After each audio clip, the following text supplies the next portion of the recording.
Dieses Video hat deutsche Untertitel. Este video tiene subtítulos en español. This video has subtitles in English. In this video I want to show you a little bit what we did so far to improve our soil and pasture. We are located in an area that's called Valle de los Pedroches in Andalusia, Spain. Most of the land is covered with oak trees, and for a very long time people have been taking advantage of the natural resources that Dehesa offers. The Spanish term Dehesa originally referred to an area of forest where livestock is kept, but today the term loosely refers to an open forest made of oak trees and pasture. Our piece of Dehesa has a fence around the perimeter. There were two internal fences to divide it a bit, but the cows had jumped these as they were made for pigs and too low for cows. We have since removed these fences and we are now working with purely electric fencing. In the beginning we had nothing but flexible fence posts and wire. That works well, but it is labor intensive. This lush pasture was photographed in April 2020. It's our best paddock. We call it A15. We believe the picture shows the results of rotational grazing over a period of 2 years. This video gives you an overview of our grazing method. We are constantly learning new things. For example, cows do eat grass from the top. That's an important fact to keep in mind. Grasses grow faster when there is enough leaf left so that photosynthesis can work. Given good soil, sunlight and enough moisture, it should be possible to move cattle fast over the pasture and only graze off the tip of the plants. What they don't eat, they trample, and all that leftover plant material helps to protect the soil life, which would die in direct sunlight. Soil is a living thing, and we need all the little creatures and bacteria that live in it to nurture the plants that feed the animals and us.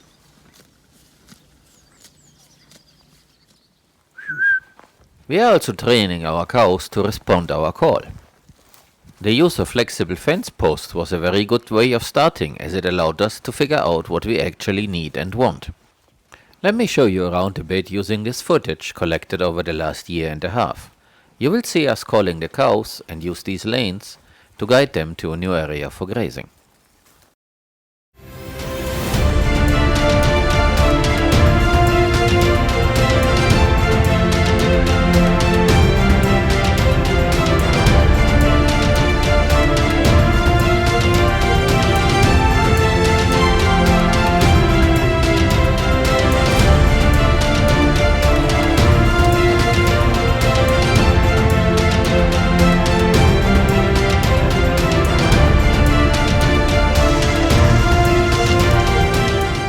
It's late afternoon, the sun was setting and I had to move the cows to new pasture.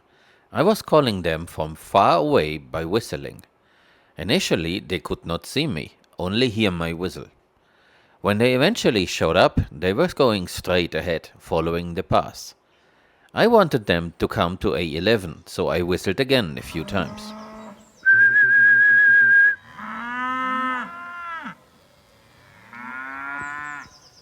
Do you hear their moose?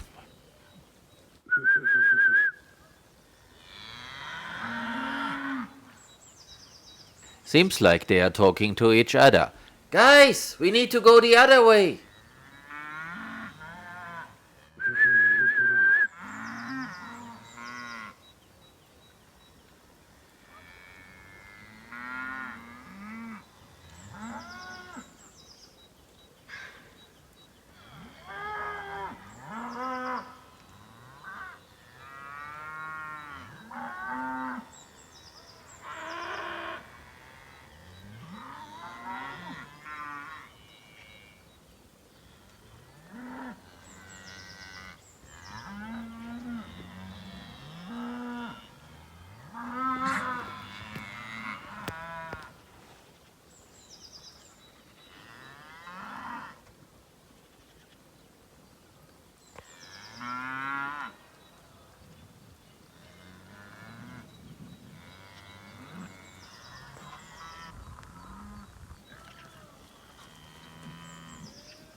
It does pay off to train any animal on visual or audible cues.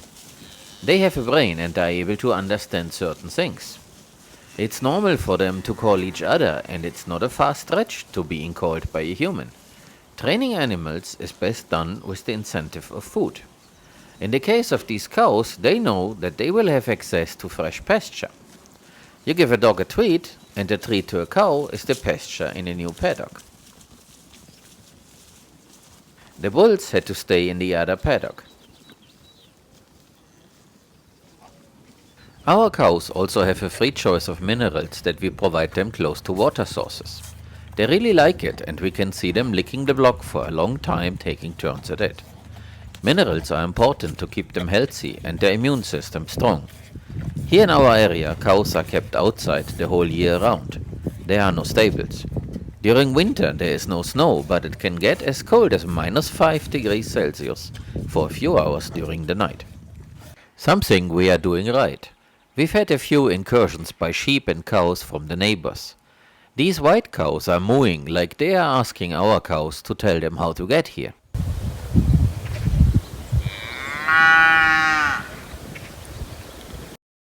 But ours don't really bother. Left is our land at the end of our first winter, and right is our neighbor who keeps sheep there. As rotational grazing works very well, we have since put in a lot of wooden fence posts and are starting to create a system of labeled paddocks and paths interconnecting them. We try to keep our cattle closely together and move them frequently. That way they bite all plants equally instead of selecting those they like most. That in turn leads to equal grazing pressure on all plants instead of causing the elimination of a few plant species, just because they are more tasty to the cows than others.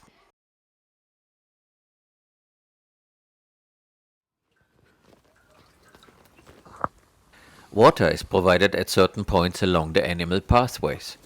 The area around the waterers is always roundish and wide enough for the whole herd to gather and rest.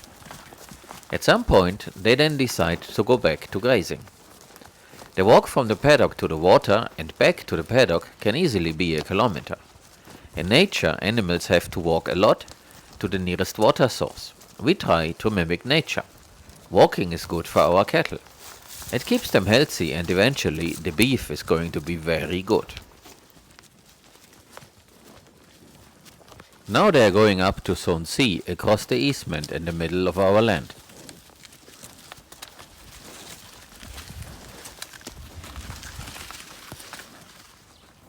We keep cattle at the moment to improve the soil, not for the beef or milk. This is our try at bale grazing. We hope to increase the carbon content of the soil. Last year, a stray dog gave birth to 8 puppies. Now they are helping us with cattle moves. Up in the corner is a link to our puppy video.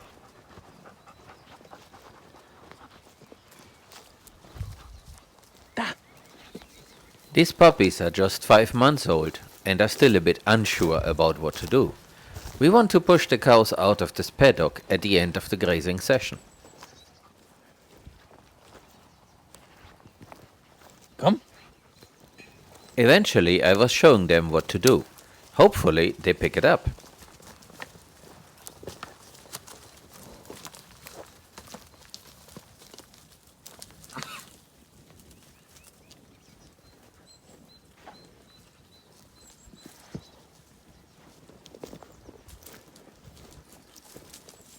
Komm. Nummer 8.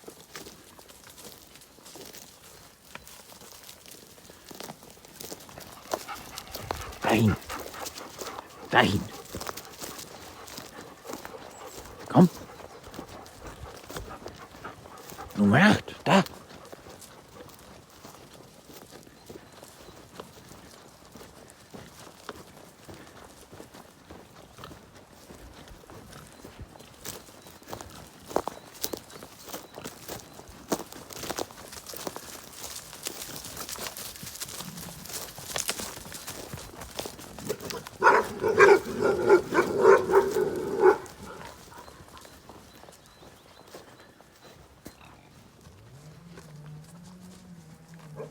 Once there is enough infrastructure, everything becomes much easier.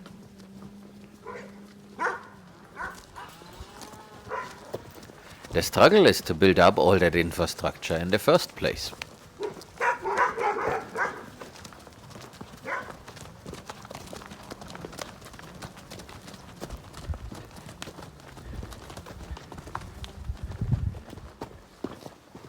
It takes a bit of time and some money to do so.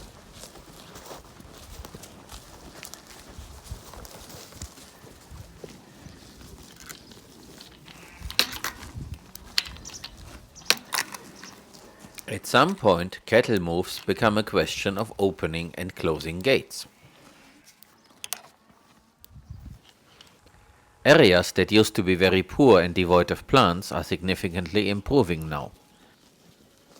The rain during spring does help, but it is the length of the root system of each grass plant that makes the difference. Beneath the surface, there is a lot of water stored, but if the root system is too shallow, plants won't be able to reach it. Another issue is the heat. Good pasture requires a mix of cold season grasses and warm season grasses. If you only have cold season grasses and let the animals overgraze, then you won't have food for them during summer. They will eat anything green during summer and let nothing grow during the summer drought.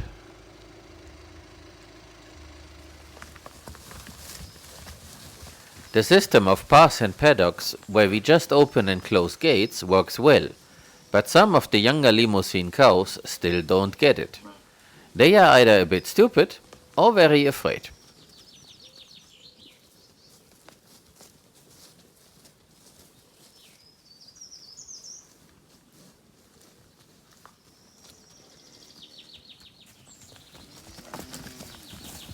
Once they reach the gate and see the pasture, they like to jump. These animals are truly happy.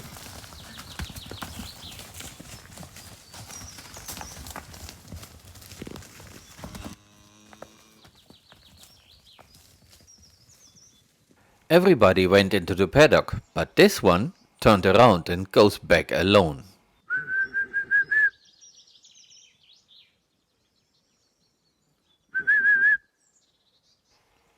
You won't believe what this Limousin cow is up to now.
Eventually, she doesn't mind the electric shock from the fence and jumps through between the wires.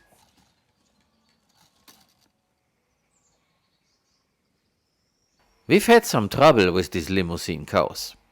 It's becoming better over time as they get used to our system of cattle management. We've had a veterinarian visit us while the pasture looked like this. He referred to this paddock as the one where we seeded new grass. We didn't seed anything. What you see is the result of our grazing management and the activity of the cows.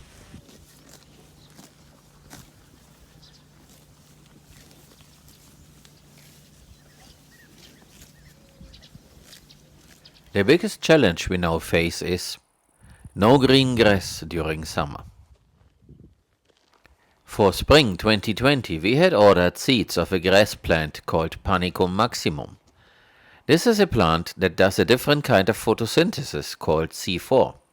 It requires very little water and likes the summer heat. Unlike the Cynodon-dactylon, in English it is called Bermuda grass, that is emerging all over the farm now, thanks to our cattle management, Panicum maximum grows up to a meter tall. Unfortunately, due to COVID-19, the bags got stuck in customs and we never received the seeds. We will try again next year and hopefully we will have our cows chew on green grass instead of standing hay soon. If you haven't already done so, please subscribe to the channel. Please join us again soon. See you!